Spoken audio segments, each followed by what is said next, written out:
আসসালামু আলাইকুম গাইস। মিঠাবই নষ্টগ্রাম তারা আর উপরে দিয়ে রাস্তা বানাইয়া রাস্তার মাঝে আঁকা আলপনা, আর আমরা এই খাসা রাস্তার মাঝে দাঁড়াইয়া শুধু দেখি কল্পনা কবে হবে যে রাস্তা। তো আশা করি ইয়াতে আমাদের রাস্তা হয়ে যাইব। আমাদের আমাদের রাস্তা এই যে গাড়ি কাটতেছি এটা জারুলিয়া 7 নং ওয়ার্ড খুলনার রাস্তা। এই যে রাস্তার যে বেহাল অবস্থা, হেল্প করো। আশা করি রাস্তাটা ফাঁকা হয়ে বসে গেলে আমাদের সুমন ভাই এটা নজরে নিবেন।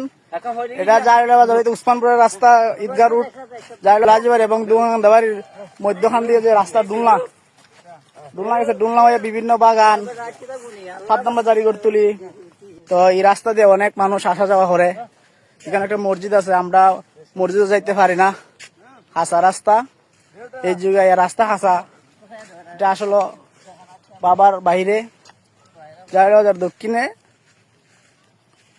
ঈদগাহ রোডের অল্প কিছু জায়গা আগাইলেই পশ্চিমে একটা রাস্তা গেছে, এটা ডুলনা রাস্তা। তো এটা আজ পর্যন্ত খাসা। তো আশা করি এটা হিসেবে ইনশাল্লাহ আপনারা এটা শেয়ার দিবেন যাতে এমপি মহোদয় নজরে আসে। ওকে, আসসালামু আলাইকুম।